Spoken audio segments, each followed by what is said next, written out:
trustees, and I wanted to welcome you here. We've been doing this now for about 5 or 6 years. I'm glad you came to our opportunity to meet the candidates and ask them questions. Some of the candidates will be arriving later, obviously, but we wanted to start on time. And I'm going to introduce Nancy Rosenthal, who will be running this thing for us tonight, and I'm going to be your timekeeper in the back. Thank you. I'm so bad on that timing thing, so I'll apologize right now. So I'm from the League of Women Voters, and so obviously you know that our foundation is moderating candidate events, and so that's how come I'm here. The format is pretty simple. We're going to go and each candidate appears as they come in. We'll have 10 minutes to discuss, present kind of an opening statement about what they're doing, etc. If we can, we'd like to get through them, their opening, and then we'll take questions. However, they are going to filter in, so I know that Senator Phillips is here, and Mr. Rod is here, and Senator Rod. So they're both here. They'll do their 10 minutes, and then we'll do questions with them, and then as others filter in, we'll figure it out, okay? So thank you so much, and you two can decide who's going to go first. Okay, I'll go first. Okay. Can you hear me? Yes. It's such a small group, I don't think a microphone, but please tell me if you can't hear. I'm pretty loud. So my name is Elaine Phillips. I am the state senator for the 7th Senate District. And just so you know, in Franklin Square, you're a split Senate district, which is, it's not helpful. I agree. It's not helpful because who takes responsibility? And it happens, I'll be honest. Senator Hannon, I believe, has at least half, if not more, Franklin Square. But thank you. Thank you for coming out tonight. Let me tell you, I spent my career on Wall Street, stayed home 9 years ago to finish raising my 3 daughters, if we ever finish raising our children, and got involved in local politics, became the mayor of the village of Flower Hill, which is where St. Francis Hospital is. And it was my give back to my community. We took no compensation.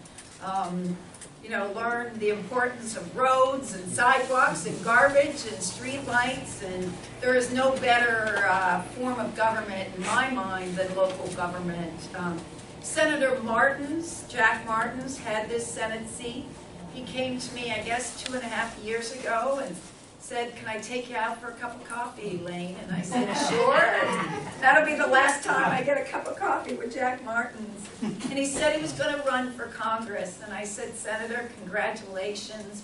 He had gotten me some state funding for a basketball court I put in our park and for a walkway.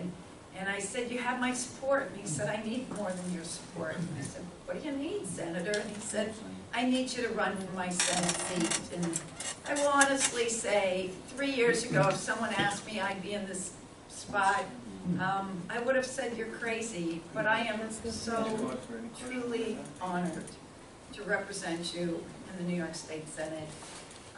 It has been a dream come true, really. And I think we've been pretty darn successful over the last 2 years also. I view it affordability, affordability, affordability. If you can't afford to live here, if we can't afford to live here, I'm not doing my job. So let me just go through a quick summary. Record school aid for the 7th Senate District, 14.5% increase in the last 2 years. $112 million more for the Nassau County school districts. Fighting back the governor and the assembly, the majority, not the minority, against higher taxes. The governor wanted to raise taxes by $3 billion just this last year.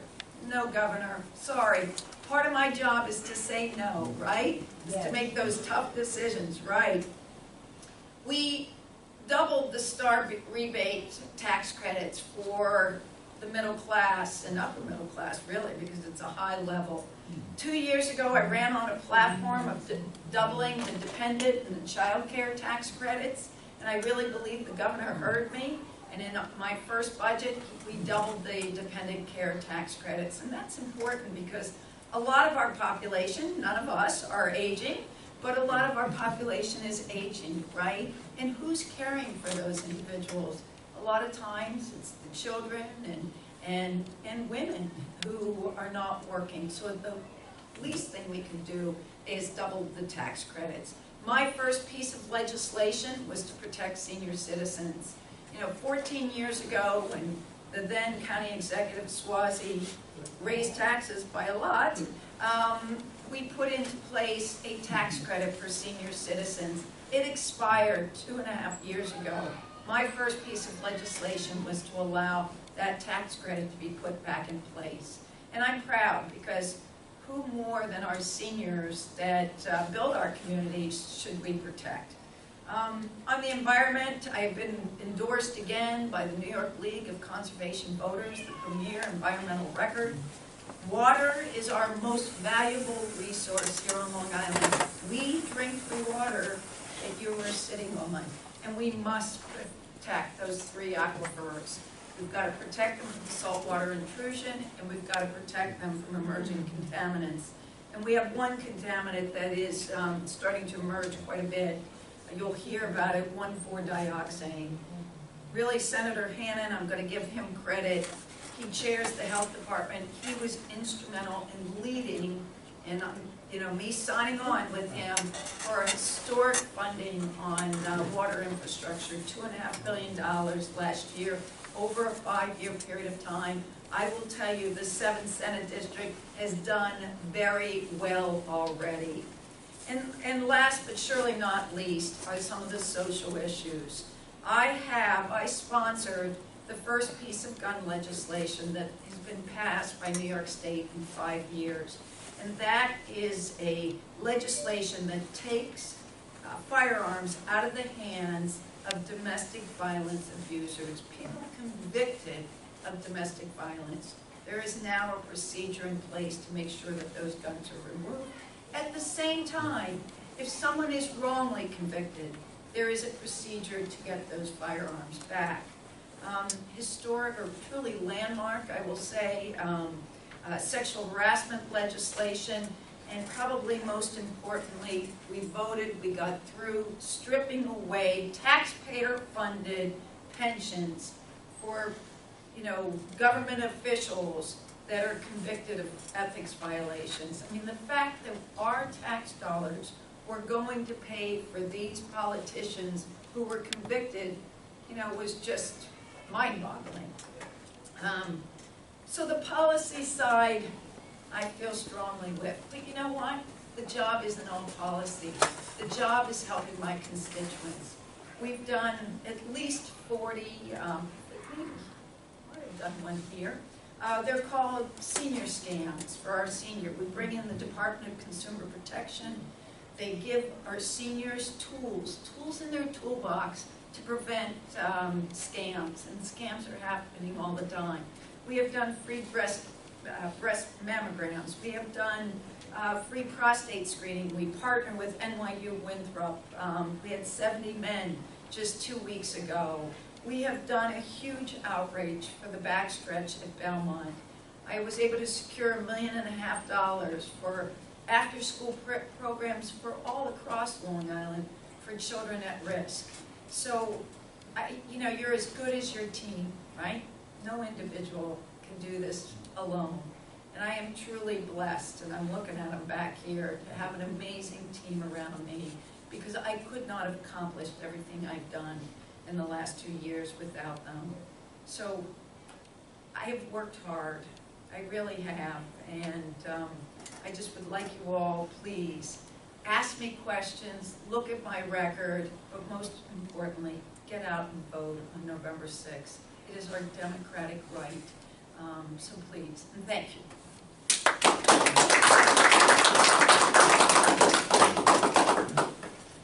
Thank you. My colleague is always a tough act to follow, but we'd like to be here. Thank you to the library. Thank you to the League for having us. It's good to be in this building that I spent many days studying when I was younger and in law school. And I got kicked out of here a few times for being too loud with my friends after school. But here's basically my thoughts is this is my 5th election. And when I first ran in 2010, it was maybe a similar time to right now. It was kind of the opposite situation. It was President Obama's first midterm. So it was so I guess I've seen the full gamut of things in terms of elections, but I saw the opportunity to run, have the chance to represent my home community in the state assembly, and was elected. And I will tell you, in the last 8 years, I think I've seen a lot of the good in Albany. I've seen a lot of the bad in Albany.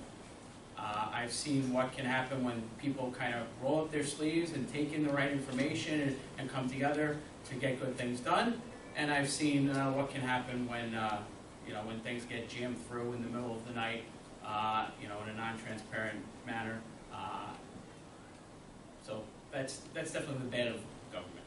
So there's 3 main things that I want to continue to focus on in that regard. I'm going to start off with that ethics side, bad side of it, because I think you're ill-equipped as a government to tackle any issue if you don't have the faith of the people that you govern.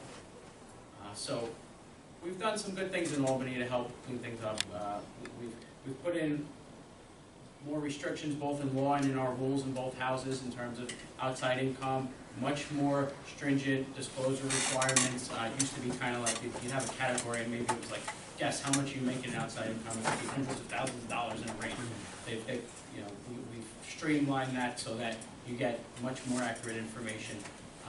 We put in this pension forfeiture, which was passed as a state constitutional amendment 2 years ago. The voters overwhelmingly supported it. And we've made some changes within our respective houses on the rules changes. There's actually some that the Senate has adopted that we haven't in the Assembly, unfortunately. We had to really drag the majority in the Assembly, kicking and screaming to do simple things like putting our committee votes online.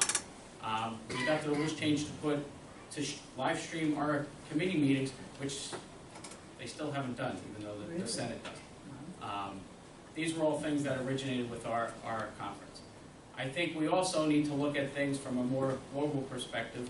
We have this entity called JCO that is supposed to be the ethics watchdog in Albany, and recently there was some things that came to light, some allegations that have led to criminal prosecutions. They get something referred to them to look at, and they basically say, we can't look at everything that comes before us. To me, that's the wrong answer. I think we need a more independent ethics watchdog that's going to look at whatever comes before them. I think we also need to reinstate some of the controls we've had in the past in state government. You may have heard about some of the scandals with economic development programs, particularly the Buffalo Billion. There basically is not the opportunity for the state controller's office. And this is a bipartisan thing because I'm a Republican, Tom DiNapoli is a Democrat. He wants the opportunity to look at these basically bids as they're going out and coming in. The Senate acted to restore that authority. The Assembly did, unfortunately.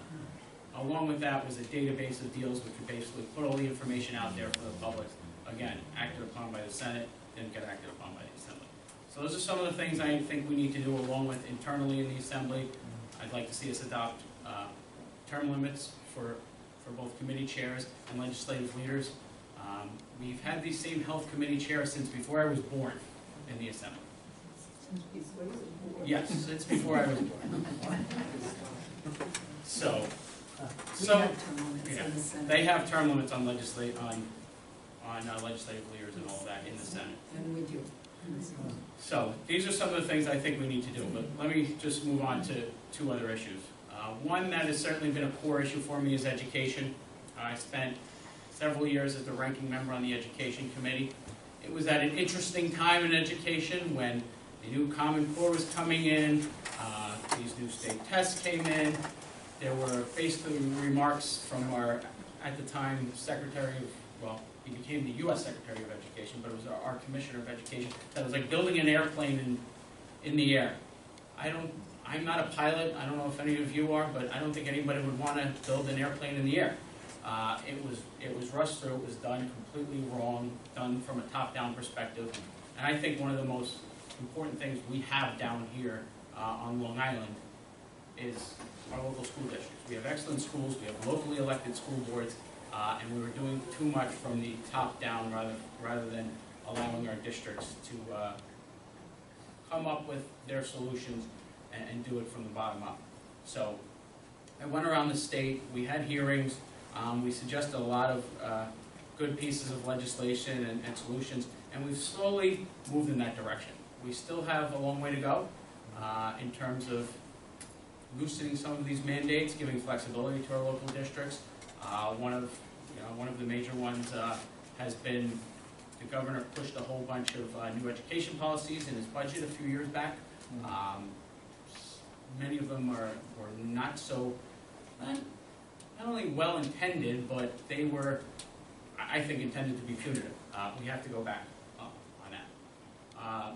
We have to continue to provide as fair school aid as possible and bring our fair share into our local districts. We've had good increases in the last few years, and you have to remember something about school aid. Whether you have kids in school right now or not, $1 in school aid is $1 that doesn't have to go out in your property tax bill. It really is, that simple.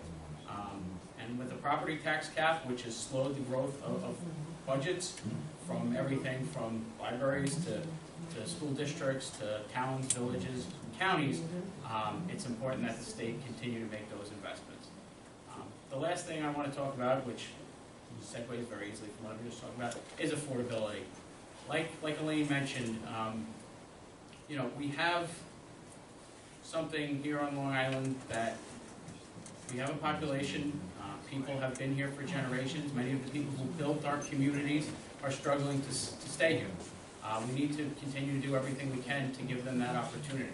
And whether it means extending something like that senior property tax exemption, or me and Elaine actually have put in legislation to expand and modernize the amounts of these exemptions, because if you have something that was put in place 15, 20 years ago, that money doesn't go quite as far.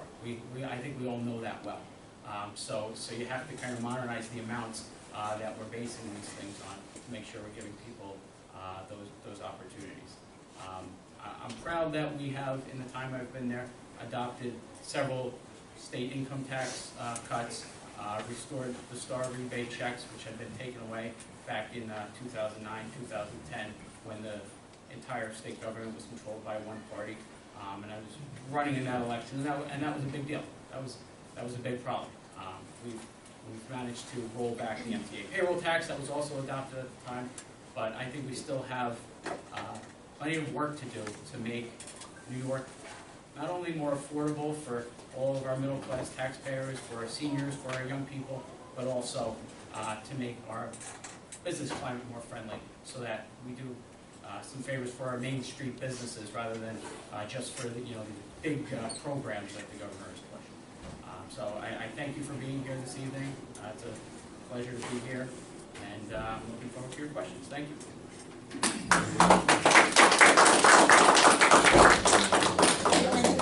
Does anyone have any questions? So that the Senate has term limits that the representatives don't. How could you possibly exist if one had a term limit, the other not? So the term limits that the Senate has, I'm going to stand up just because it's a little easier to hear. So the term limits we have is on chair positions. So when you head a committee, so Senator Hannon, who I hope you'll meet tonight, he is actually term limiting out as being the chair of the Health Committee. We also have something where, I'm not sure if we have it in the Assembly, where any outside income over $5,000 has to be approved by this J-code. You have that too, Yeah, right? it's a joint. That's a joint rolling.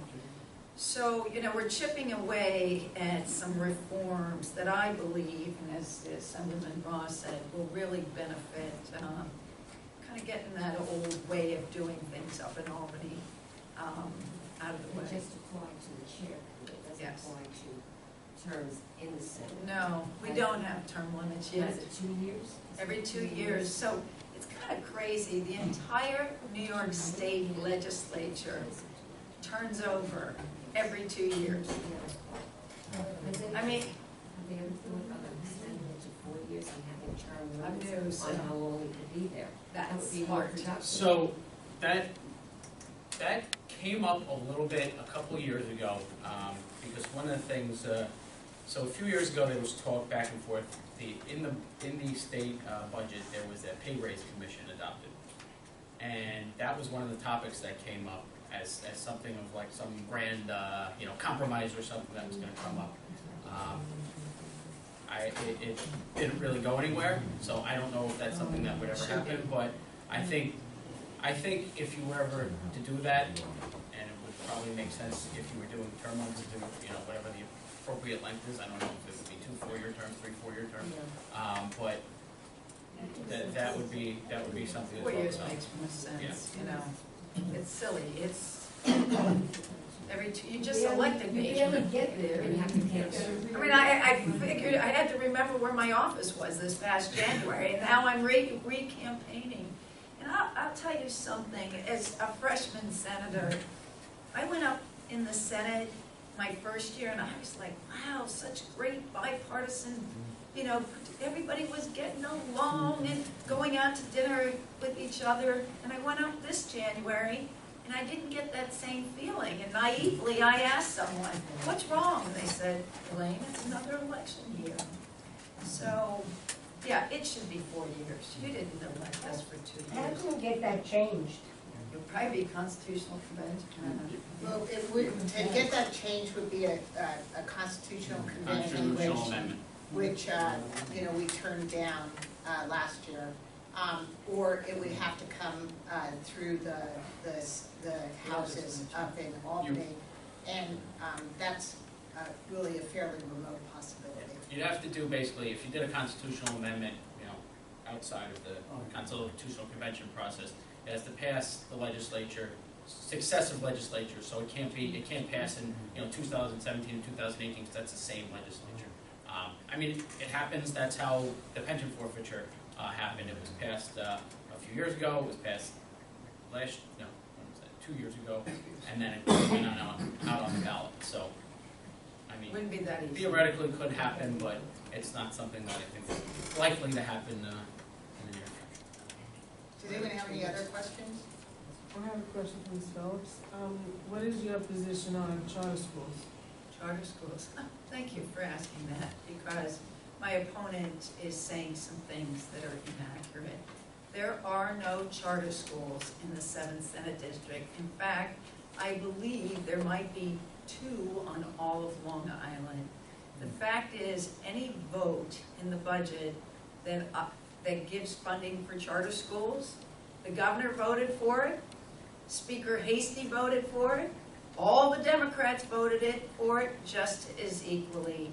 The answer is we need to fund our public schools, and I will say I have gotten more funding for the 7th Senate District schools and Nassau County schools than in a long time.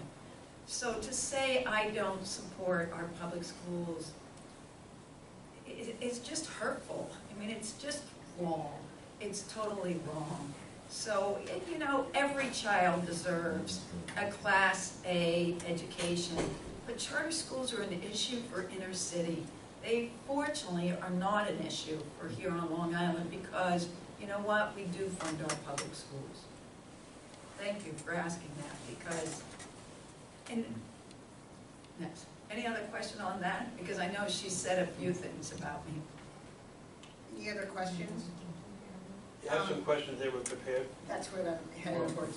I was wondering if you. Wait a minute, this gentleman. I think the question was, what's your position on charter schools? Should it come up for a statewide vote?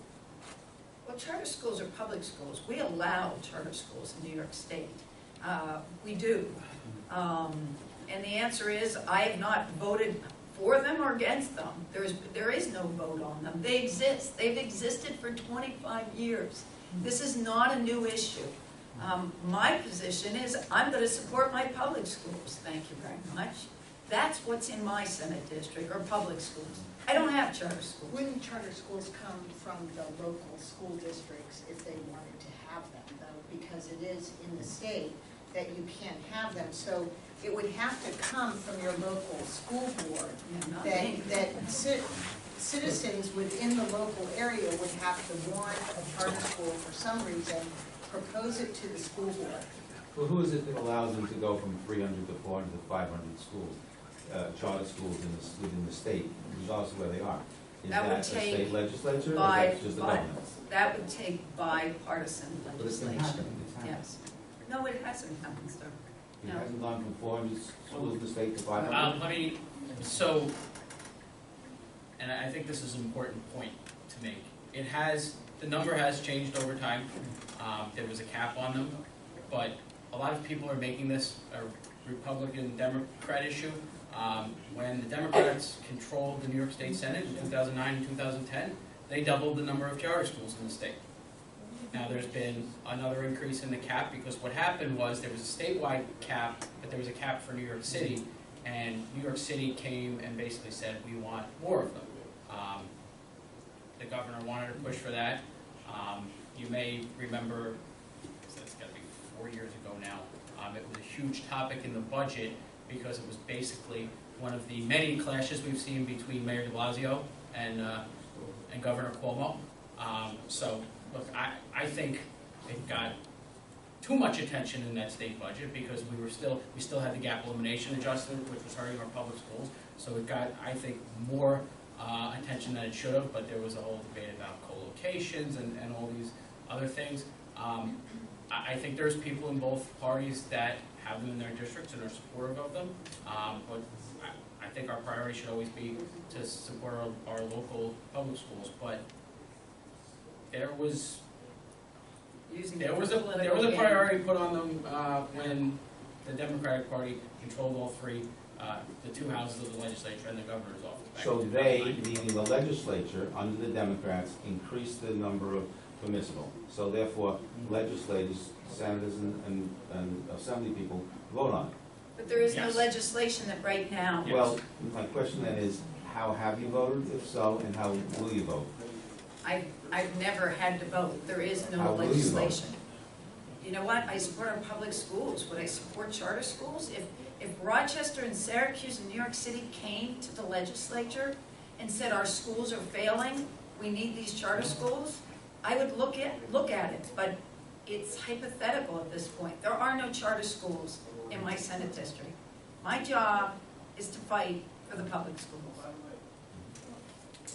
Why would they want charter schools on Long Island when we have such great schools? They don't want them. So This is That's what the I'm confused Democrats about. I mean, I creating an New issue York that City doesn't seems exist. to have a lot of them. Well, I'm not so certain that I would put it as partisan as that. I would put it more in geographical, okay? The New York City area is very different from Long Island. So you're not seeing any kind of discussion about charter schools on Long Island. So in that sense, since they would not be, it would not be something relevant to them. They do, look at the areas and have to make an evaluation should a group come up. To take this to a national level, Secretary of Education DeVos is arguing a lot for charter schools and taking money away from public schools, as both of these people have spoken to elected officials in New York State. Now, the good news is, just a little civics education, New York State legislature can go and make those decisions separate from the federal government. Now, there is determination about disbursement of funds and all of that, but that's how come the argument goes on between states and national. But I'd be paying attention to what these people are saying versus what some of our national people are saying in terms of education and charter schools, because that's what you want to be paying attention to. And just another aside here, many elected officials start at school boards and work their way up. Okay, that's a great place to start. Senator Phillips started as a mayor. Okay, it's still very, a sense, small town. So Actually, I'm on a finance committee for the school board, was my Right. first That was- thing. Okay, so there it is, right there. School boards are Public where school. many people get their starts, elected officials. Are there any other questions here? Because I have a few. What are your thoughts on early voting and election day voter registration? That was something that was advocated for, and I'm wondering where you both are on it. So we've put a couple of bills through the assembly. Every year we kind of have like a voting theme day, I guess. The early voting bill that has gone through the assembly, I have voted against a couple of times for a number of reasons. Number one, it basically said, you know, we're going to have a week of early voting. We're not going to provide any funding for it. We're basically going to tell the county you have to have polling sites open, this number of polling sites open, and there's no funding for it. So what is it? It's another unfunded mandate on the county. I think that there is some value to trying to make it easier for people to vote. I supported a bill that would make it easier for people to vote by absentee ballot. That has to be a constitutional amendment, actually, believe it or not. The restrictions on who can vote absentee is in our state constitution. I think that's a positive thing, because what it says is you have to be absent from the county. Well, suppose you live all the way out on the east end of Suffolk and you work in Huntington. You're still in the county. You would not be eligible. You could be working 12-hour days and not be able to vote. You're not eligible for an absentee ballot because you're still in the county. So things like that I think are important. In terms of registration, same-day registration I have some concerns with. There's, I think, an opportunity for fraud there.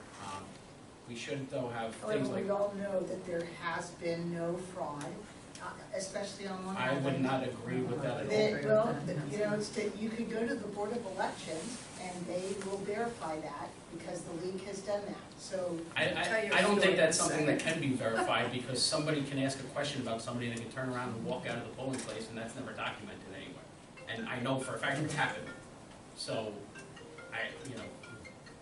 we can agree to disagree whether, there's any fraud, but we also don't have same-day registration right now. correct, and any kind of change in voting, again, is a constitutional amendment. And, again, both houses probably would never come to an agreement. I don't think that's true. I think there are some things that both And houses. also, Electronic poll books, I think would be helpful. Things to, I'll tell you, when I moved a few years ago, they had processed my wife's change of address, not mine. That was the same polling place at Washington Street School. And even the folks working the election weren't really clear on the process. And I knew, because I said, look, you gotta give me the form, and then an affidavit ballot and all of that. If you do this in a more computerized manner rather than the old books, you're gonna have the most up-to-date information, and I think that's something that would be helpful as well. I think we've all, since the new scanning machines came in, there have been different types of frustrations as well. So there's positives and negatives to the electronic side of things. any other questions before I have another one? Go ahead. For many years I worked for religions, and I find it very disheartening that no ID is needed. In fact, you're told it's against the law to ask for ID. I think that's wrong. I'm not saying that, I know why in some states it might be a problem. I don't see that being a problem in New York. I think people just go up, they could be anybody. They say who they are. And to me, I find it very disconcerting. When was this done? No, because people still come in and hand you their driver's license because they were unaware, they don't have to give us anything. When was that action passed? Can you repeat the question for the people back here? We can't Oh, hear. And the question is about whether or not to show your driver's license when you come into the polling place. In New York State, it is not a requirement. It's against the law that it's told you cannot ask for. That is true. That is true. Can I just kind of expand on her comment? So Dr. Morrison, who is the superintendent of the New Hyde Park School District, which is several elementary schools, came to me about 6-7 months ago and said 2 years ago in one of her elementary schools there was a lockdown that was called in. and the poll workers weren't trained on what to do, and there were people, you know, there, the cops came, they didn't know who was supposed to be there, who wasn't supposed to be there. So you think about it in our schools right now. As a grandparent, as a mother, I may have that child in that school for the last 6 years. We cannot walk into those schools without showing a driver's license, a valid ID. But for some reason, a couple times a year, we throw open the doors and say anybody can come in. So I worked with Dr. Morrison, as did Assemblyman Rod, to get the Board of Elections, because the parents were saying in the other 2 school districts, well, because they had moved the polling out of the one that there was a lockdown called in. The other 2 schools' parents were saying, so my children are at risk, but those children are more special? So Dr. Morrison and the school board were in a horrible position. They went to the Board of Elections. The Board of Elections gave them a hard time.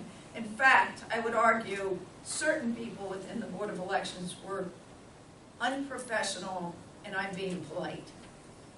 So Dr. Morrison brought in the 3rd precinct and said, with the Board of Elections, let's walk through my schools.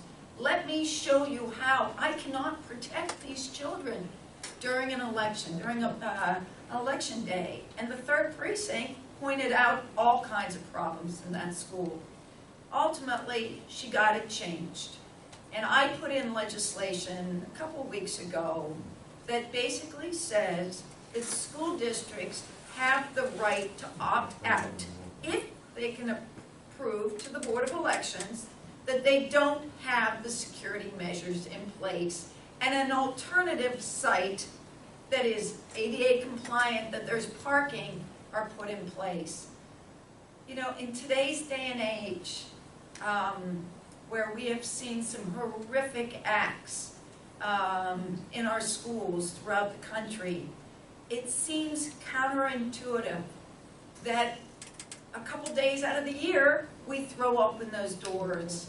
So, and you know what? Not all school districts will opt out because they have security measures in place, or they give it a, you know, teacher development day or something. There are other ways not to open your doors, but you know, Great Neck's going to be open on Election Day, I heard.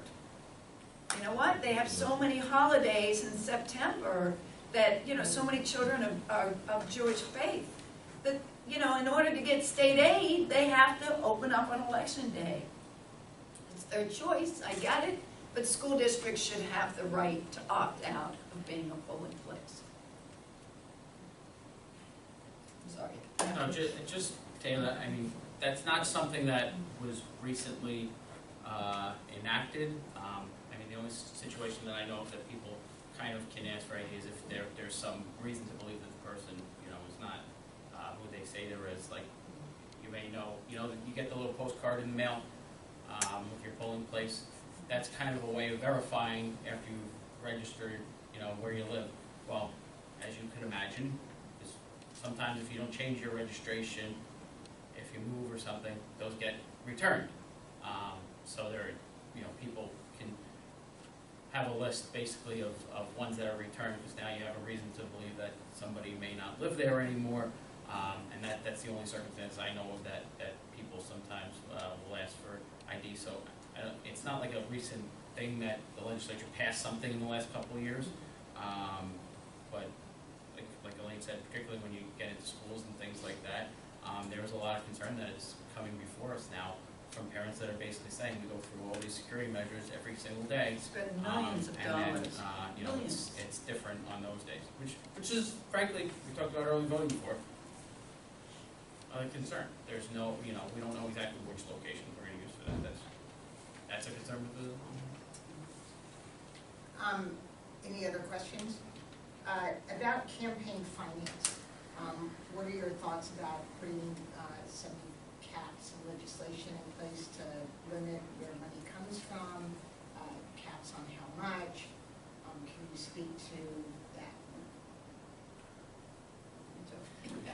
that? So Just the two of us here. campaign Where is finance, everybody? there's a few things that have been kind of kicked around for a few years.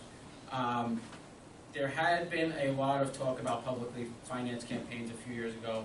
I'm not full of that. Number one, we never identified where the money was coming from.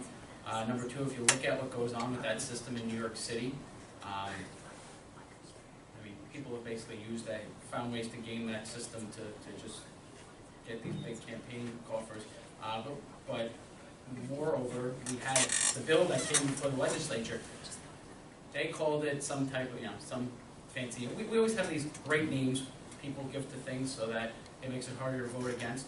I usually refer to that bill as the Incumbency Protection Act, because basically what it would have allowed was people to go and opt into a public system in their election year and take all the regular campaign contributions in their non-year. So basically their opponent would come out and say, jumping into this public system that they can jump into as well, but they'd be raising from all the same sources in between their elections.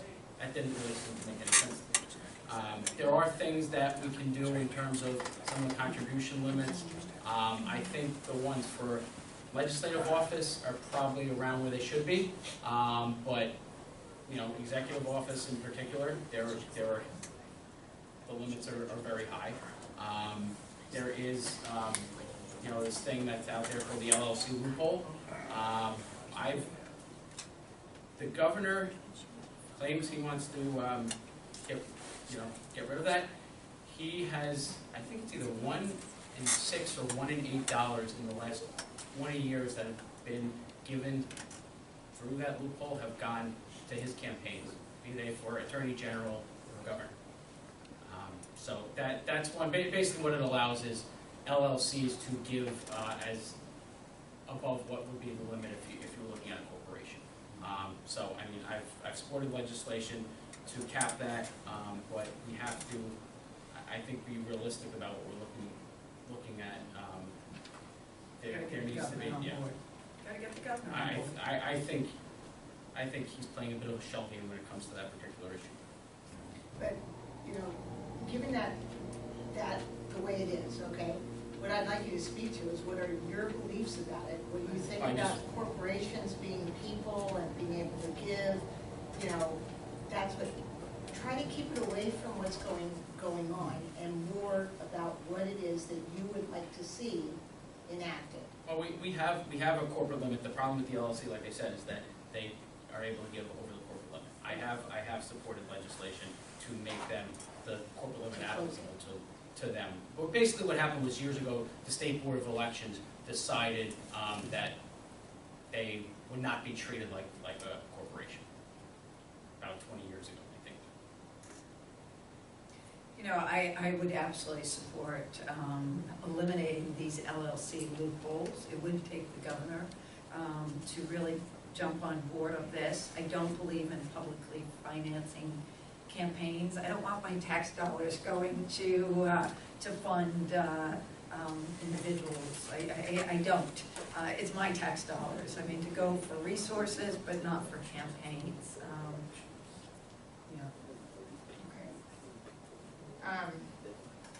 What about, any other questions here?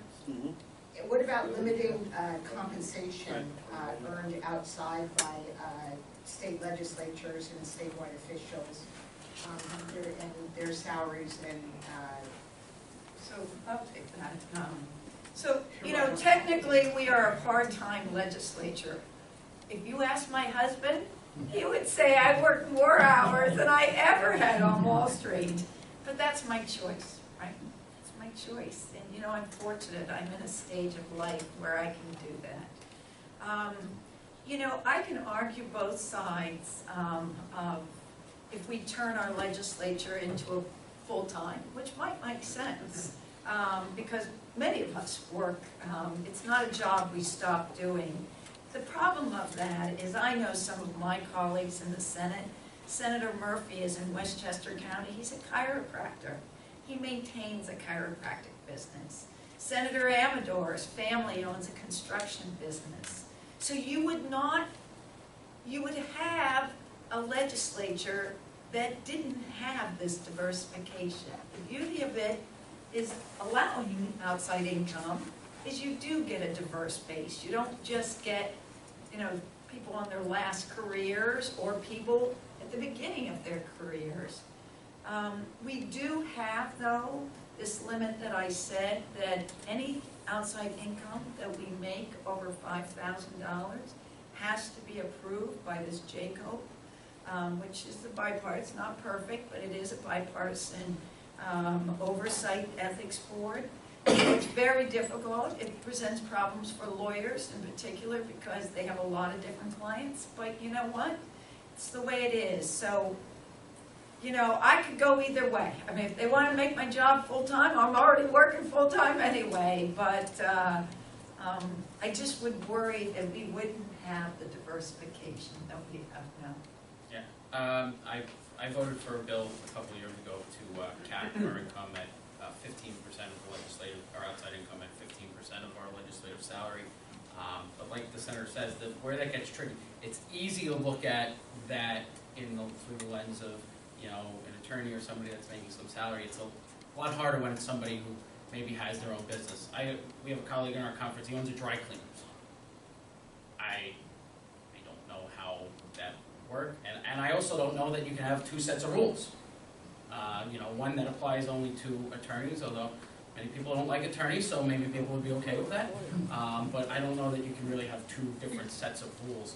In fact, one of the things that, the ideas that got out there a few years ago, last time they were talking about a potential legislative pay raise, was that they were going to have one pay rate for people who had outside income and a different pay rate for people who didn't.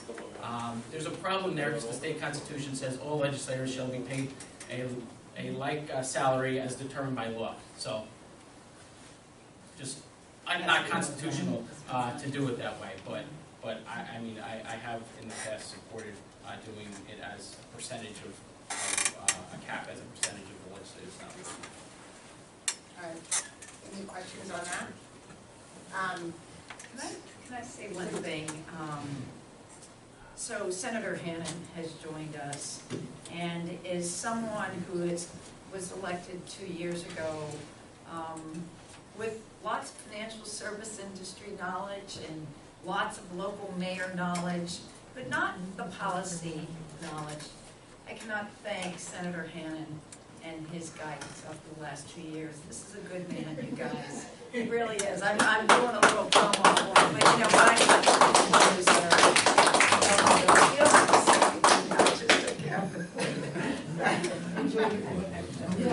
Well, Yeah, exactly.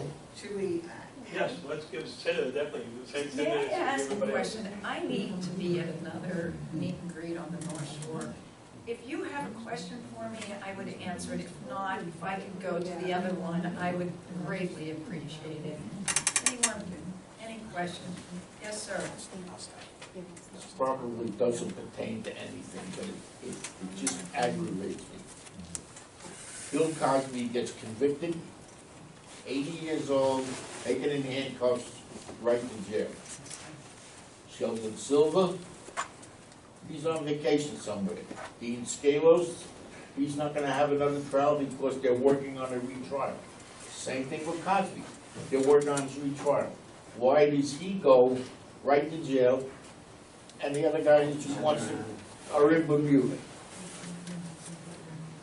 I mean, who gets to change that? I don't mean you to, but A judge decided, basically a judge decided, Shelley Silver was supposed to report, I think, last week, right? And a judge gave him more time for whatever reason. So, it's just, and I think I'm not sure, but I think the Cosby charges were, you know, state charges as opposed to federal charges. I don't know how much that has to do with it, but I think they would have, you know, an easier time just throwing down the hammer from that perspective. it just seems that that's happening a lot now where they're not going into jail because they're working on a retrial. That could take a year. Well, he's been retried already.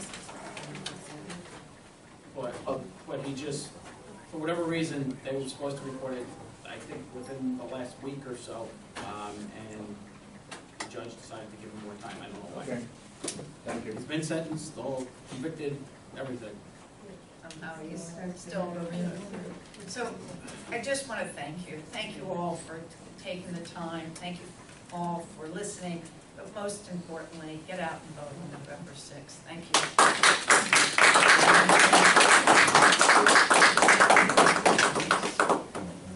Absolutely.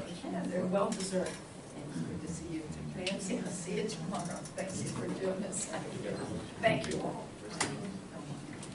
Senator, Thank you. thank you very much for They've heard me for the last 50 minutes. Thank you. Senator Ross just stepping out for a moment. We'll be right back. I'm intrigued. It's an elaborate diagram of how to work wireless mic. I'm sorry, I'm a male, it's Kaplan. I'm delighted to be with you. It only took me 45 minutes to get from the absolute other end of my district in Farmingdale here.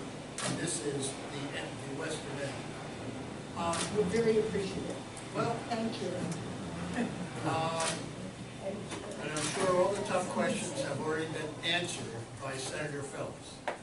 So whatever tough ones you have. I represent that part of Franklin Square, which actually starts right here in the middle of this road, Lincoln, and then I have any part of Franklin Square that's north of Hempstead Turnpike, and north of Hempstead Turnpike, east of Lincoln Road, and then it goes to wherever people deem Franklin Square not to continue. And I have all of Garden City south, and then my district goes into Garden City and Hempstead, a little bit of West Hempstead, and this continues east. I've been in the Senate since 1989. I had a chance to chair the Health Committee, which gives me a chance at trying to grapple with a very complex process, both for health policy and health finance. And health finance has, because it has Medicaid, embraces things like drug addiction, alcohol addiction, deals with OMRDD, developmentally disabled, a number of challenging committees. Those are not, I don't have the primary jurisdiction, but because it's Medicaid, it comes under what we do in the budget. So there are a number of things that I'm very proud of, and I think in the last couple of years, last term, I've been able to do some legislation that I think has been really satisfying and productive for the state of New York. The first one would be what we did in regard to water for the state. We got involved with it because of some pollution in water in a village upstate from a substance called PFOA, which is used in skillets for Teflon or for Gore-Tex, and it turns out not to be good to drink when it's in the water. From there, we had further discussions upstate. We came down and had hearings on Long Island, found other substances in the water, such as something called uniquely 1,4-dioxane, 1,4-dioxane, which is in too many places in the water on Long Island, and it was used for industrial manufacturing, but it also comes in substances such as Tide, so that as you do in your laundry, you can get some of this in the water. And the difficulty with both PFOA and 1,4-dioxane and a large number of other ingredients that we have as modern society is that people suspect that they're not good, but there's no actual standards. Even then they're on a list called emerging contaminants, and even after 8 years of Obama, his EPA had not come up with standards.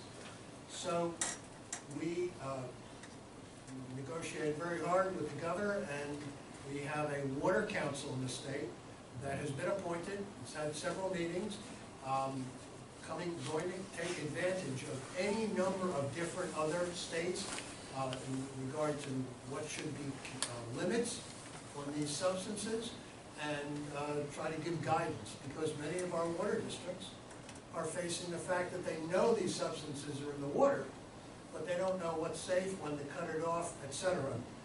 And then with the rest of what we did with water, it wasn't just the Water Council, which is a major accomplishment, but it was $2.5 billion of probably 50 other programs that would apply to water throughout the state.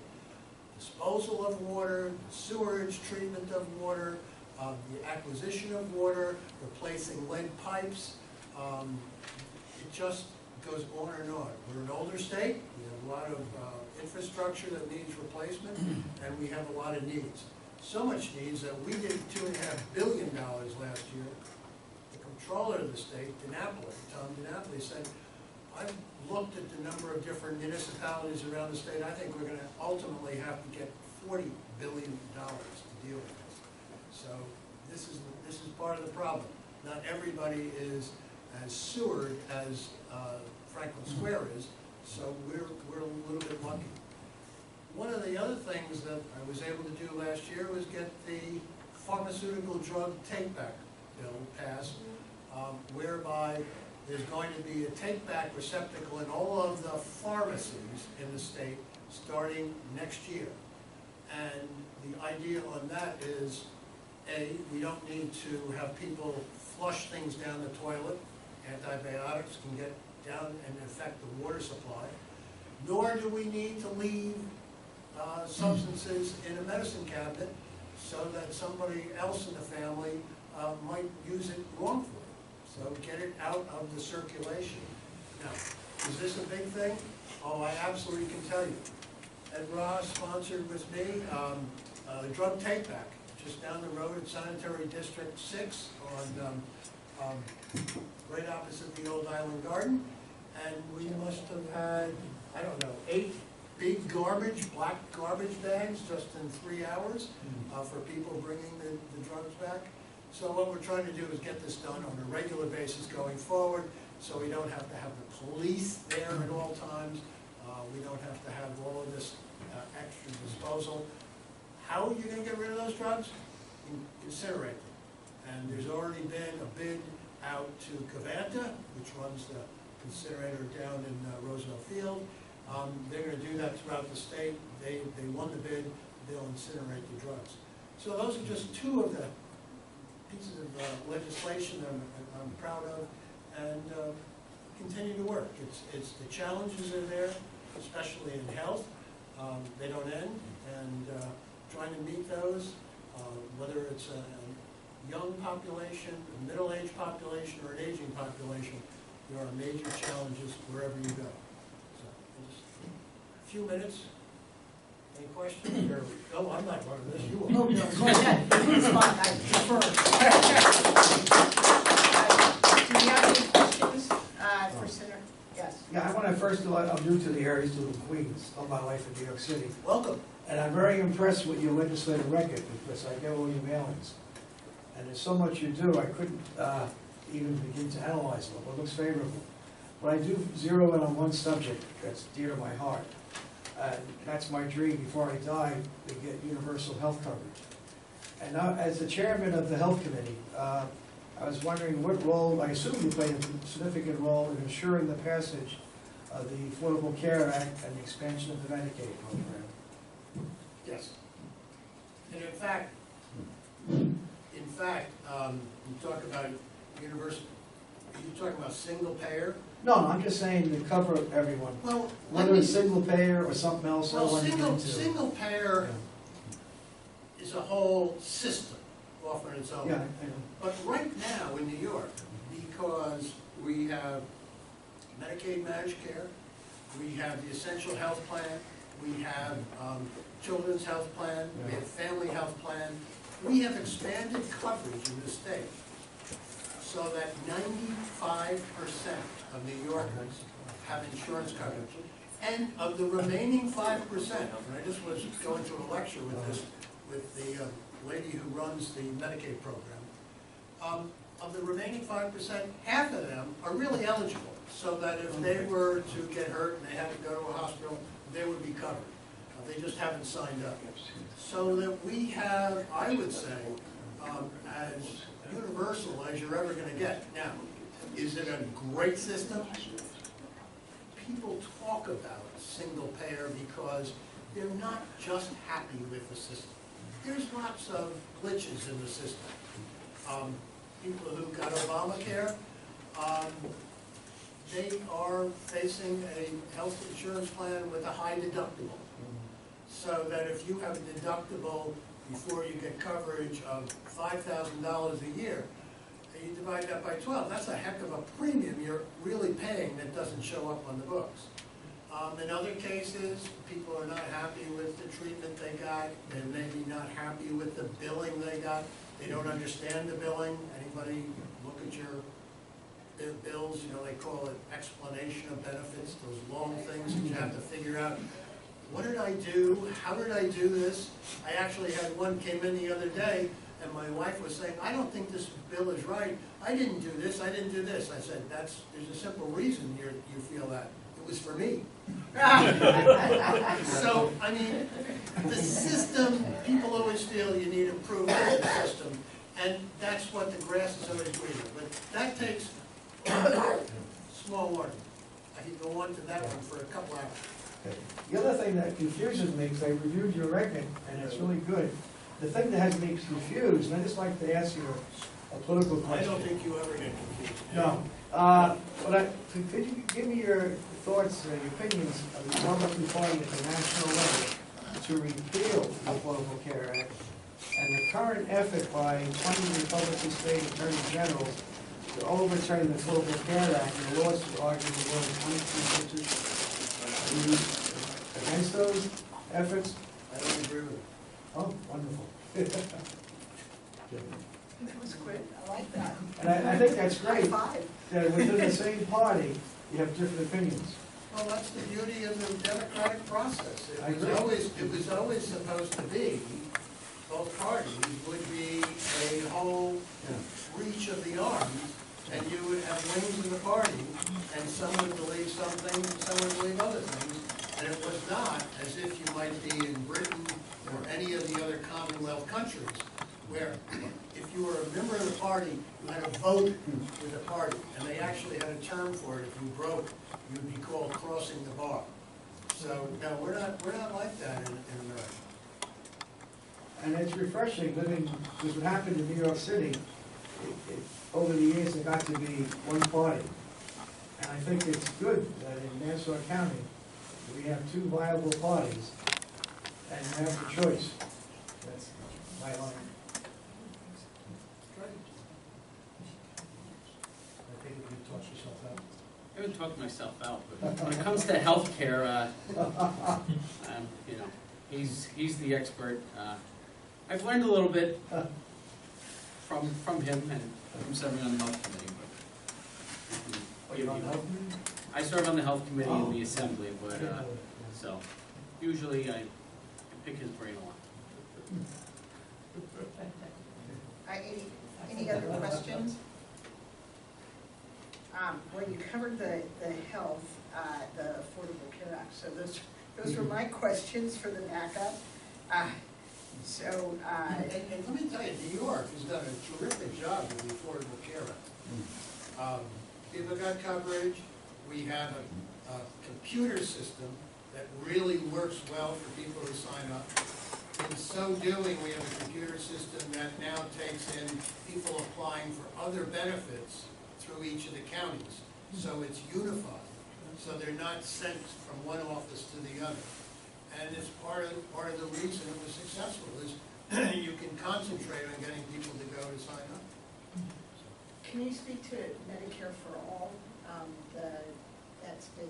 There's been some grassroots, it's had an editorial in the New York Times, several papers about it. Well, Medicare for All, and actually the single payer proposal in New York, have one major omission. There's no long-term care in Medicare, nor is there no long-term care in the proposed single payer in New York. What we're facing, actually, as our major crisis right now, is what we're doing for, quote, long-term care. And you're not going to be old to need long-term care. You could be disabled, you could be developmentally disabled, you need somebody to take care of you in the house. You may need to go into rehab, but you need somebody to take care of the house. So home care, nursing homes, assisted living, rehab, discharged from hospitals. This is becoming the major problem that we have in New York. In fact, the crisis that we have is with the home care agencies for a couple of reasons. We had counties that added on a living wage to it. Then we had a governor who said they have to adhere to a minimum wage. It's not bad in and of itself. And then to that, there had been a practice that said when a person lives at home and lives at the home, and they stay there 24 hours a day, that they'd only get paid 13 hours. And that was just a practice because the thought was they're not doing care for 24 hours, they're doing it for 13 hours. Well, all of a sudden the courts have stepped in and said, uh-oh, no, we don't agree. We think you should be paid 24 hours. And we should think you should be paid that money retroactively. So right away, the state is in a tremendous bind. We don't have the money, we don't have the management structure, and we don't have the people. One of the biggest complaints we get in my office is not that I can't get a home care agency, but rather the home care lady who's been doing my mom for 10 years, she's retiring, or she got sick, or the insurance company that pays her decided to change caregivers. And, you know, I can't find another caregiver. And the other thought was unmet need for home care is just huge. So if people say, well, we'll just pay people in the family. Well, A, there's sometimes not people in the family, and B, the people who are willing to do it, I'm not so sure there's enough money. So the major problem with Medicare for all and the major problem with single payer is it has not addressed long-term care.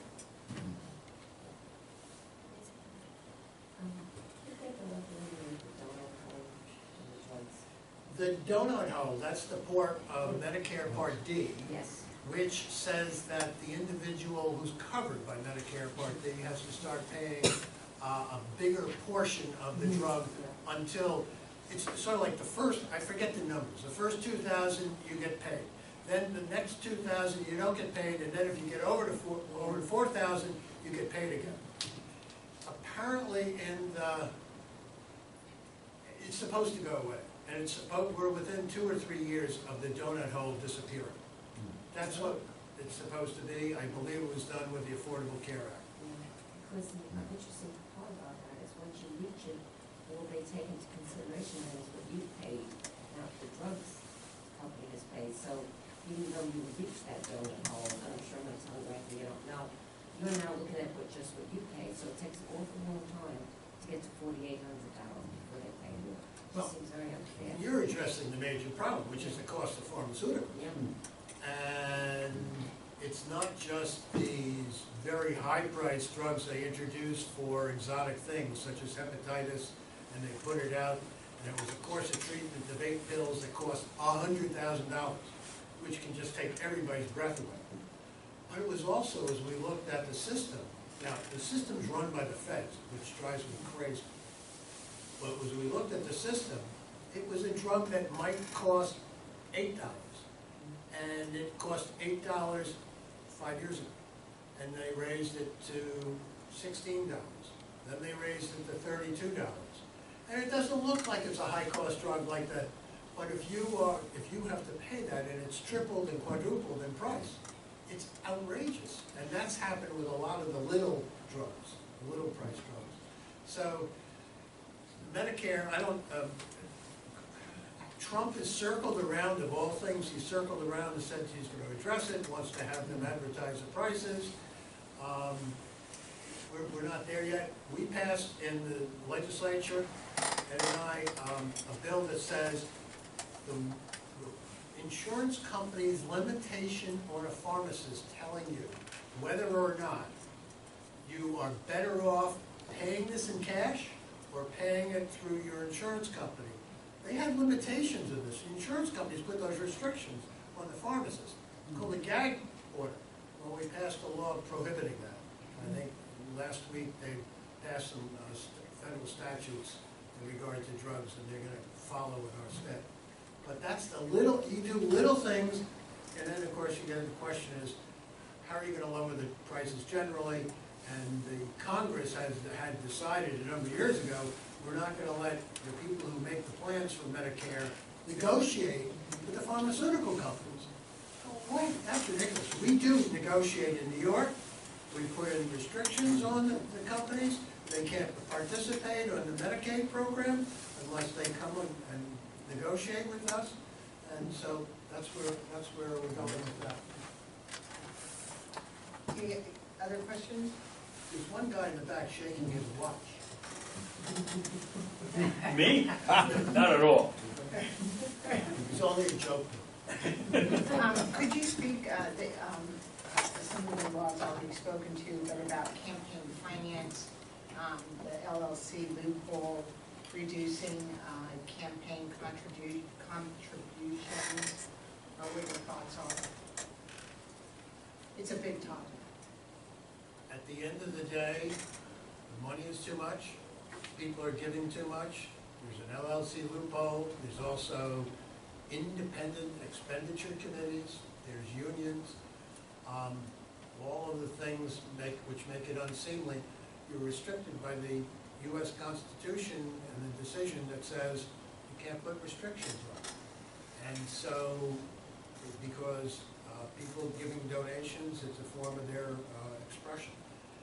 I don't know how you get around that. At some point, that'll be changed around, and we'll have a more rational system. Someone says you could do it in terms of public finance, but no one's come up with a proposal that seems to be equitable and workable. What about limiting outside compensation for legislators? It's a debatable thing. I don't do it anymore. I don't have any outside law practice. But I don't know how you do it on Long Island, where the cost of living has to be 50%, 75% above what the rest of the state is, and how do you get people to serve? Any other questions? Thank you.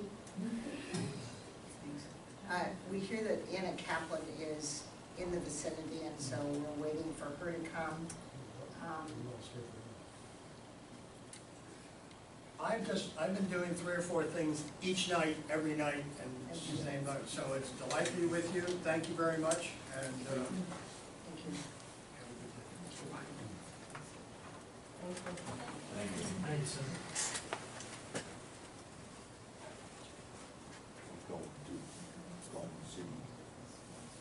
I can't sing. I play the instrument. My song and dance routine here. Thank you. I'll tell you something though, if you check this out. I don't need a microphone. Good evening. I'm very sorry that I'm late. But like for the campaigner, there's usually 3-4 nights, 4 events in one night, and gotta go to all of them. So thank you for staying, for wanting to meet me. My name is Anna Kaplan. A little brief introduction to myself. I came to this country at age 13. I came after the Iran Revolution with 1 luggage. My parents stayed behind, and I did not speak English well. And I'm a product of a public education. My children went to public school too. I have to tell you, there isn't a day that I don't feel blessed and really privileged. I'm grateful to this country for opening its arms to me and my family when we needed a place to call home. And I've had so many opportunities in this country, and I'm running because it's my small way of giving back to this great nation that we all call home. I'm running because I want to see a little differences. I think Albany has been stuck and not much of the legislation gets passed. And I believe going to Albany I can make a difference. Currently I'm serving my 2nd term in town council for town of North Hempstead. And before that I ran for actually Great Neck Library Board. So I've had a few different campaigns, and now I'm running for this seat. I'm running because I want to make sure that the Reproductive Health Act gets passed. I'm I'm running because I want to make sure the red flag law gets passed in New York so that we can take guns away from individuals who could be a threat to themselves or their family or their community. I'm also running because I want to be a very strong and big advocate for our public schools. I believe our public schools are the crown jewels of this district, and we need to do whatever we can to support them and make sure that they have whatever they need to teach our children the best way. Our children are our future, and the great public education is a great thing, and I think that's what's one of the great cornerstones of this country, because it levels the playing field and it allows every child to have a good education. I'm running on those platforms, and I'm humbled and very happy to say I've been endorsed by NYSET, New York State United Teachers Federation, and Planned Parenthood, National Organization of Women, and also many gun control organizations. And I'm happy to answer any questions you might have. How about if you just have a seat, and Sure. Mr. Thomas has come in as well, and so why don't you go ahead and go I ahead. don't want to take yours. It's okay, go ahead. And 10 minutes, or just to tell a little bit about yourself, et cetera. Should I use this or should I move Whatever there? you want to do. All right, awesome. All right. So I don't think I need to use the mic. Hi everyone, my name is Kevin Thomas. I am a legal services attorney and also an appointee of the U.S. Commission on Civil Rights. Sorry, can you hear me in the back? Yeah. All right. So it's the first time I'm running for any elected office. You can ask my wife. She wouldn't have married me if I had said I was going to get into politics when I was dating her. So as a legal services attorney, I saw what was going on the ground with a lot of my clients and how certain federal policies was affecting their lives, and that's why I got into this race. So the reason why I'm running for state senate is because I know how hard it is for all of us to make ends meet. And after close to 40 years of the same representation in the state legislature, my opponent Kemp, Hannon, we have about the same. All right, we have actually the highest poverty rate on Long Island since the 1950s. A lot of us here probably don't feel it, but there's a huge majority on the island that are feeling the effects of the economy, their property taxes, their schools being underfunded, their housing not being affordable.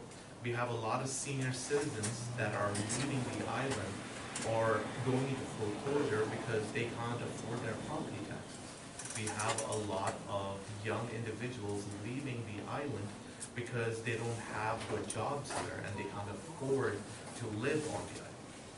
Long Island has tremendous opportunities, but we need to get right into it and try to bring our young people back to the island.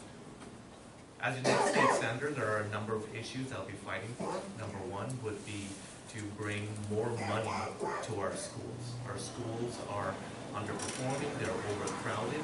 We need to bring more money into our school system because our children deserve a world-class education. We also need to find a solution to the opioid epidemic. It's brutal out here on Long Island.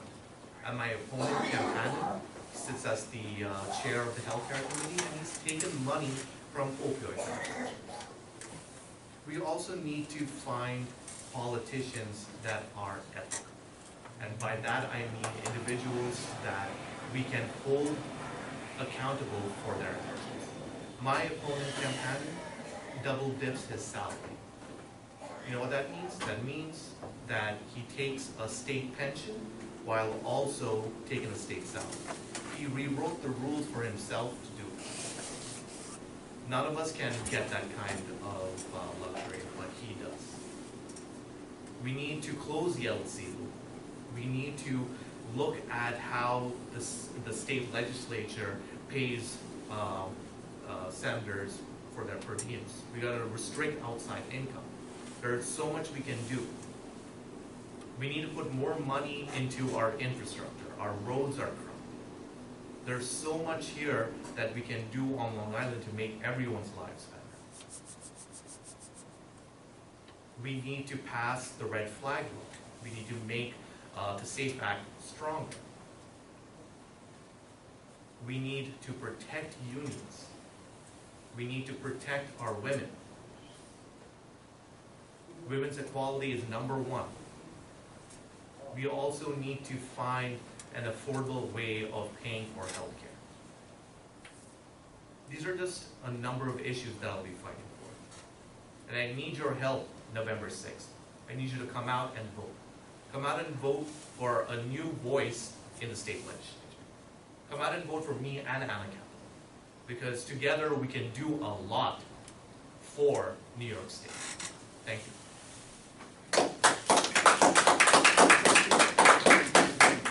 Are there any questions for the two candidates?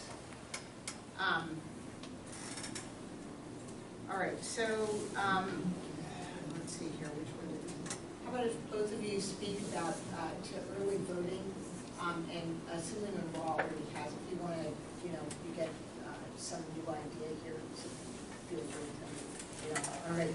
Talk about early voting, voter registration on the day of voting, the voting laws and the voting in New York State. Go first. You choose a side. Hello again. Hopefully you guys didn't miss me too much. So the current voting systems in New York, they have unnecessary barriers. All right. In order for us to have a strong democracy, everyone needs to come out and vote. All right. So that's why I'm in favor of same-day voter registration, early voting, no excuse absentee ballots. All this together will bring out a bigger crowd for our elections. Right now, the turnouts are not that great. We would obviously want more people to come out and vote and participate in the democracy that we are in right now. So I'm for anything that would make it easier for a New Yorker to vote.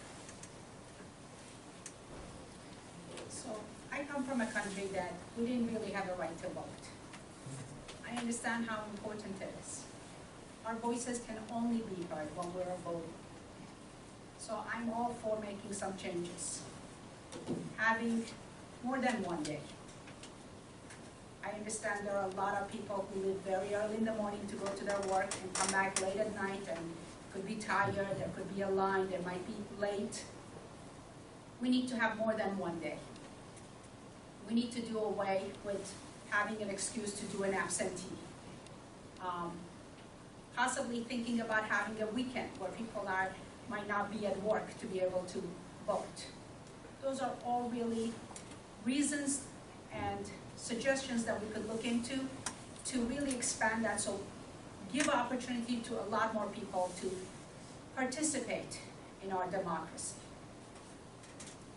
And by giving them the opportunity, I think we will have more of turnout. We will get more people to come out and vote and have their voices heard. Thank you. One reason why voting is such a big topic in New York State is because New York State is number 46 in terms of voter turnout. So we're like at the bottom of the list. And we've all experienced Sandy, and then 2 years ago, I forget what the trains broke down in New York City, the LIRR broke down. People didn't get to vote. So that's one reason why early voting or the voting reform has been spoken about so much the last couple of years in New York State. So can either of you speak to the limiting outside compensation for state legislators and anything around compensation. So I really do agree. As taxpayers, we are the ones who are paying for corruption. We need to close the loopholes, the LLC loopholes. We need to make sure that electeds who are not doing right by their constituents and residents to be held responsible. We need to make sure that they can't use the campaign fund to pay for their legal fees.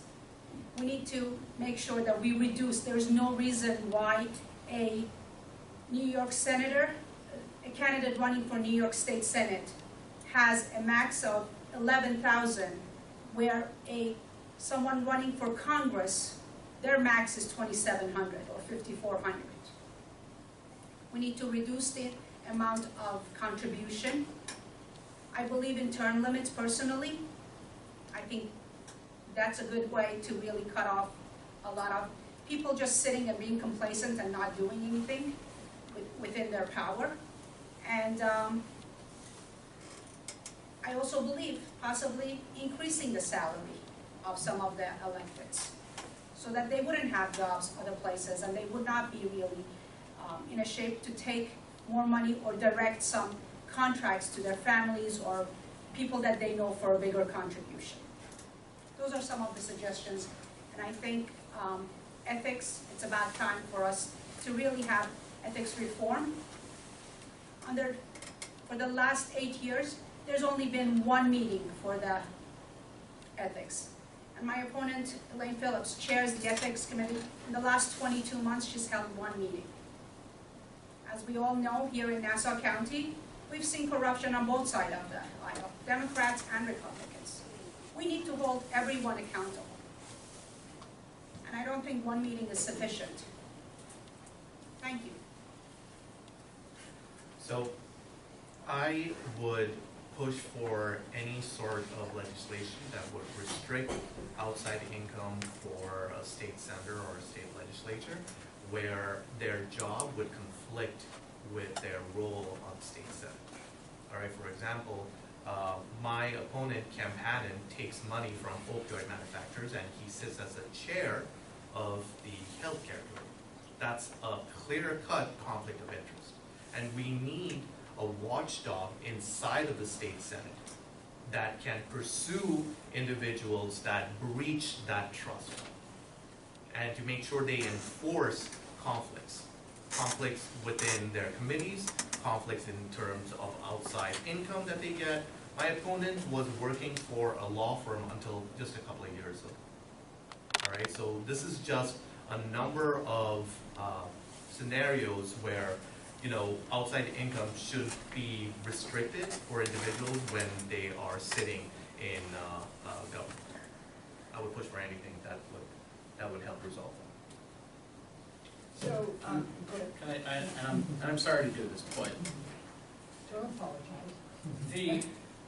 I talked earlier about restricting outside income, and, I know you guys have to run your campaigns, but Senator Hannon, over this past legislative cycle, you want to talk about opioid manufacturers. We had something in the budget that is going to raise $100 million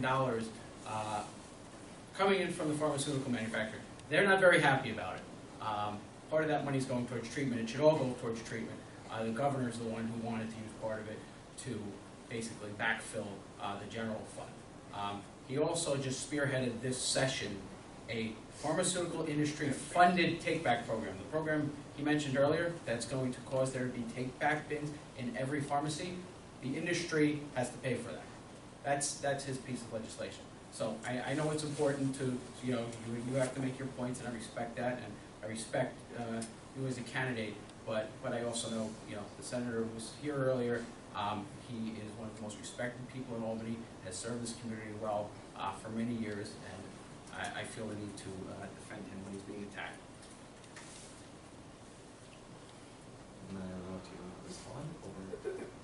Well, I wanted to ask a question about, in terms of this, we don't want to end up with career politicians either. And what about diversity of thought?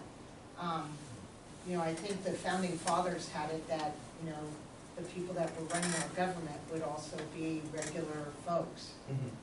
And so if we make it, you know, where they can't have, I mean, I get a great deal from the job that I have that allows me to go out and, you know, moderate and discuss and gives me experience, and gives me contact with a number and a variety of people. So if we inhibit that opportunity, what are we gonna end up with? I mean, it's a very complex situation that I don't think has, you know, one answer that you can just, you know, whitewash and say, this is the answer for all. I wasn't saying. I'm not saying that you were. Right. And I'm speaking because you weren't here earlier. Right.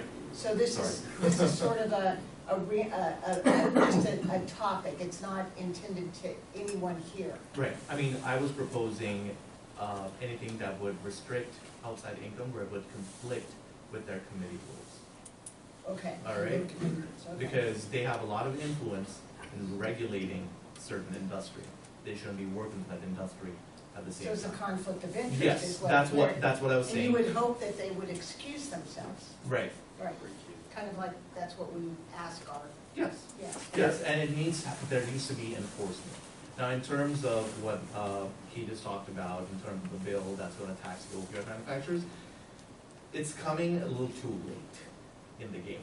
We've had a lot of deaths before this was pushed forward to punish these opioid manufacturers. I mean, there was a point in time when things should have been regulated, and it did not get regulated. All right, opioid manufacturers were pushing these drugs onto doctors for incentives. There should have been a red flag up a long time ago. So that's what I was talking about. You know, there might be some things that are happening right now, you know, that's going in a positive direction, but it's a little too late. So a little devil's advocate, okay? Right.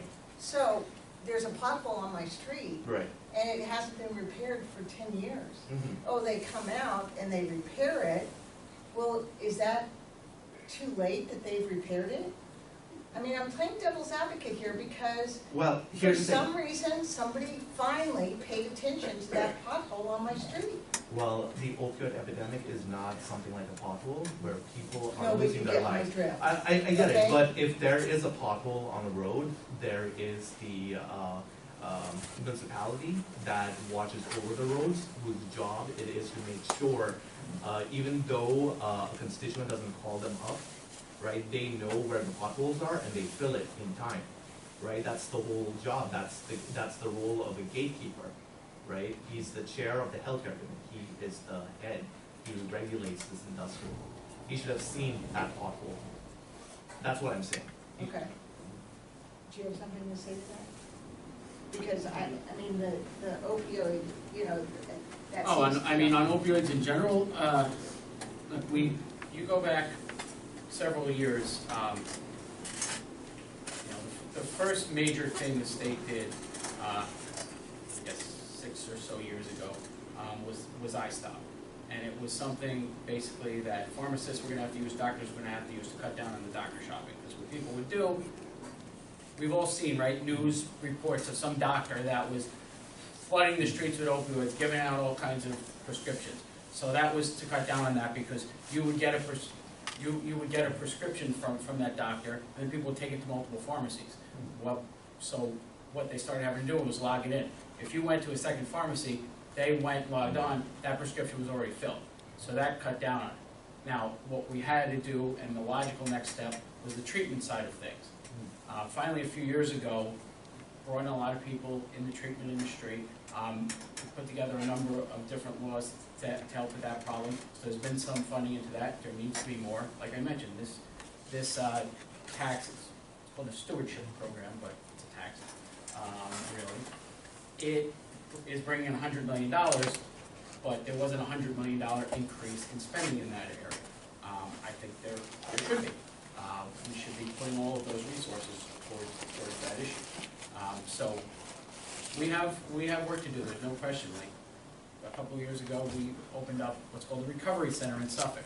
It's called Thrive. Great place because what happens is people go through, if you can get them into the treatment system, you know, they come out of treatment. Recovery is a lifelong thing.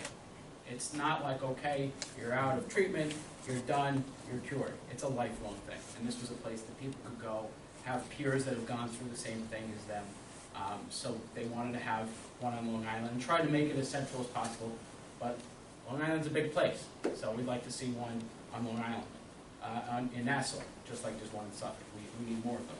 Another thing for young people, recovery high schools, something that's worked in other parts of the country, to let that youth have a place to go that's a more just conducive environment to somebody who's in recovery. So we've done a lot of good things, and it's happened because we've brought in people that are on the ground dealing with this issue, be they law enforcement, be they treatment professionals, but you know, it's something that we obviously need to continue to work on. Other questions? Yes. Questions for Councilwoman Kaplan. You serve on the North Hempstead Town Board. Yes. Are there term limits on the North Hempstead Town Board? No. Have you introduced any legislation to have any term limits? I've talked about it. Have you introduced legislation? No, I've talked about it at length with all the Democrats and Republicans, but there hasn't been any takers yet. And what would be your idea in terms of how many terms to serve on North Hempstead? 3, depending, I think each case is different. Senate is 2 years, Assembly is 2 years, so I don't know, maybe extend those. 2 years just doesn't really make sense. You come into the office, you work 1 year, and then the following year you have to be campaigning. I think a longer period could be beneficial.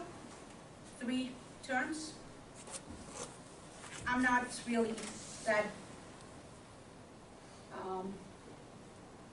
I'm not that forceful with how many years and how many terms. That could be something that we can talk about. But I do believe in term limits. I think they are good things. Would you self-impose term limits on yourself if you don't pass legislation?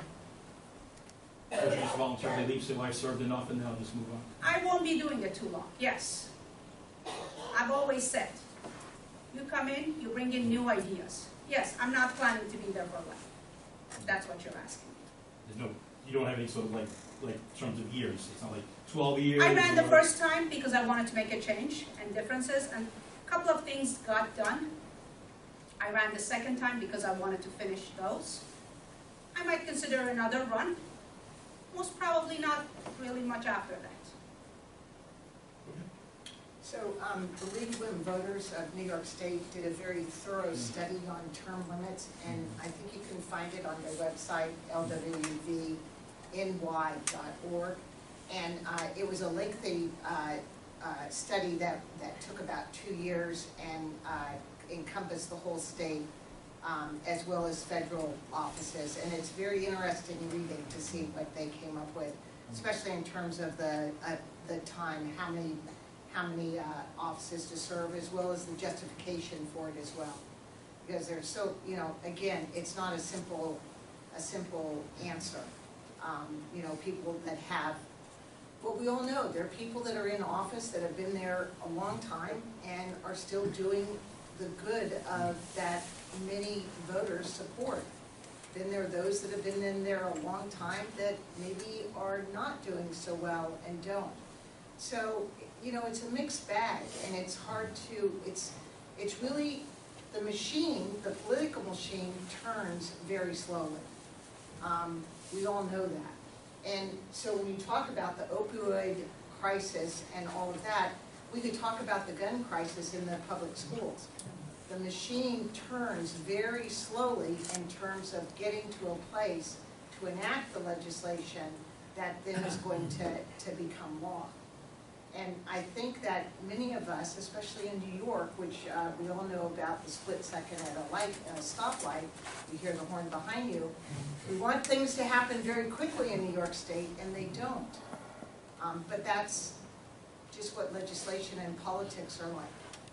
So, any other questions? I had one question, only hearing about the salaries being discussed here. Federal Congress people, that's a full-time job. U.S. Senators, a full-time job. Maybe New York State is different than the rest of the country, but I've always thought that these people that get elected, I see Ed in Albany, he's got a home office, he's got to run. It seems like it's a full-time job, not a part-time job. And that these people who we elect should get paid for a full-year job and be available full year, and don't have that legislative session be just that little window of opportunity. If there's an issue in our state that needs to be solved in October or March, these people should be able to be there and work on it and solve the problem. Is New York State unique in that state legislators are only part-time in New York? New York State is very unique. Yeah, yes and no. Yes and no. There are states that have a legislative session for a couple months every other year. Like Texas doesn't have a session every year. Wow. There are states that have tremendously small state house districts that are like 2,000 people. So having over time gone to a number of conferences where I met legislators from other states. So we are unique in some ways, and other ways we're not. There are a lot of states that have really, really part-time legislators that go, do a 2-year budget, they're in session for maybe a couple months, and that's it, and they don't come back till 2 years. I mean, I'm sure if there was like a major natural disaster or something that caused them to need to take action, they would. But, we're, the flip side of it, by the way, because, I think this even goes back to some of the ethical things.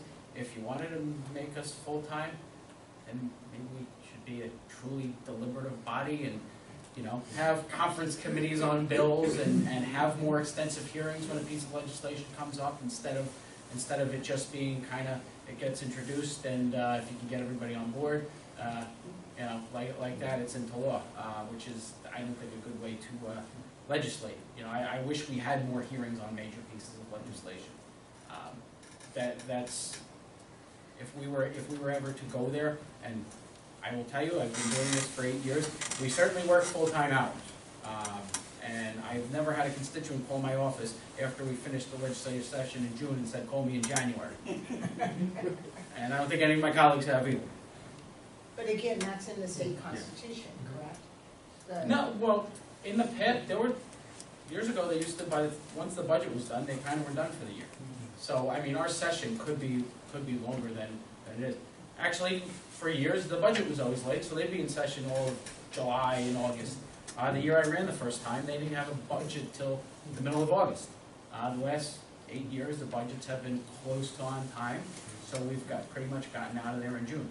We've only, in terms of being called back for other than the regular legislative session, we got called back one day in December of 2011, and we got called back one day a week after we had adjourned in 2017. Other than that, our legislative session is wrapped up within a week or so of when it was scheduled to, and everybody just went back to their districts.